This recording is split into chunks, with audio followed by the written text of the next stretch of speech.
And a very good morning to you, and welcome to the Dawnbreak devotion. Apologies for starting off a little bit late today, due to unavoidable circumstances. But we thank God, regardless, that we're here to share His word and also to get to interact as we get to start off our show this wonderful Wednesday morning. My good name is Joanique, and by the grace of God, we're going to be sharing very briefly, and then in the next hour, we're going to have a moment of prayer as God enables us. And today I want us to talk about checking in with God.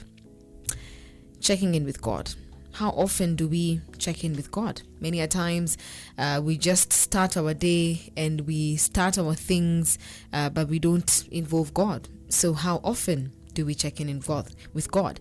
And checking in with God is simply the same way you can check in, for example, with your friend, just calling them and asking them how they're doing, how they're faring. At times it's been a while since you spoke to your friend, and just finding out how they're doing, how they're holding up. Maybe they underwent loss. Maybe they have just gone through a very dark path, and a very tough path, and just finding out from them, how are they doing? And just being intentional, calling them not because you need money, but calling them just because you want to find out how they're doing. And some people who, when they call you right now, you will just know huyu anataka pesa na ni pesa yenye mimi sina, lakini najua huyu Kenya anataka ni pesa. I don't know if you have such friends or you have such people in your life. When they call you, you know exactly what they need. But how is it that if that happens in the natural, imagine if it happens in the spiritual, that every time when you call God, anajua huyu anataka pesa, huyu ni pesa tu anataka, hakuna kitu ingine. All they want is money. All they need is something from me, but they don't want a relationship with me. They're not after having just a moment of intimacy with me. All they want and all they need is money. They always come to me when they need money. That is such a bad way to be known for. To be known as that person who always needs money. It's a very bad title to bear, and a very bad title to have. And I would hate it if God every time would listen to my prayer and know this one is after money. So it's the same thing, if it's something that we need to do in the natural, then we also need to do it in the spiritual as well. So checking in with God is almost like consulting your map. It's almost like finding out, you're in the jungle. Yesterday I was watching a documentary of the Amazon, and an interesting fact is that actually they have a river, the Amazon River. There's a point where the water boils at 100 degrees. I was like, my goodness, what is going on? It was a very interesting documentary I was interacting with yesterday. What am I saying in a nutshell? When you consult God, it's more or less like you're consulting your map. You're lost in the jungle, you're lost in the wilderness, and you're trying to find out, where am I? When you embark on a journey, or when you're interacting with a different place, you've never been there before, you need a map to know your way around. You need to know which route to use and which one to avoid for one reason or the other. So since for us as believers, the Bible is our map. We spoke about the Bible some time back, I believe last week or the previous week, and we described the Bible as basic instructions before leaving earth. So meaning that our Bible is the map. That's the route map to where we're going. And we need the Bible to get counsel, to get advice, to get, those moments when you don't understand what is happening in your life. You need the Word of God.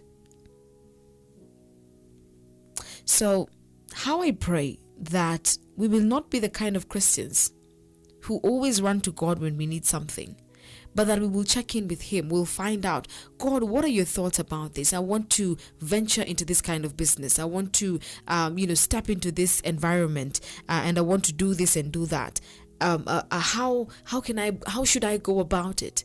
Because we spoke about this some time back, that our relationship with God is all about self-will. God is never going to impose Himself on you. No, He will never do that. Never impose Himself on you, because He is God. And He is going to come in as a gentleman and just allow you to choose Him over anything else. He won't come and say you have to. No, it has to come from you. You have to be willing to let down everything that you have known of and choose God. So it's interesting how when you check in with God, he doesn't immediately say that this is what you're supposed to do. It's like I'm just giving you an opinion. If you want to go with it, that's fine. If you choose that you want to take a different direction, that's up to you.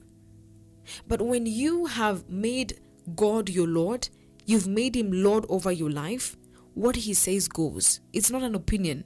What he says is the final word, and we're going with what he says. But when you are, having this kind of relationship with God where, you're just trying to make things work, you're neither here nor there, it will almost be like what God says is just but an opinion, a suggestion. I'm suggesting we do this. No. When God is Lord, what he says goes. I love the fact that Moses in the Bible, and you can find this in the book of Exodus 24 and verse 12 all the way to 18, that Moses went up to the mountain and stayed there. And, God said, come up to the mountain and stay here, and I will give you the tablets of stone with the law and commandments I have written for their instruction. So Moses used to check in with God. Moses used to consult God and ask God, what are we supposed to do at this particular place that we're at? Checking in with God is something that has not just started. It's something that we need to do every single day. When you wake up in the morning, ask God, what is my assignment for today? When you wake up in the morning, ask God, how are we doing today? How is our relationship? Is it still thriving? Is it still working? Do I need to work on something? Maybe I need to work on my communication. Yeah, I need to work on that. Check in with God as often as you can. Check in with God. We transition into the hour, but as soon as we come back, we're going to be having a moment of prayer. Good morning. The sound of Kenya.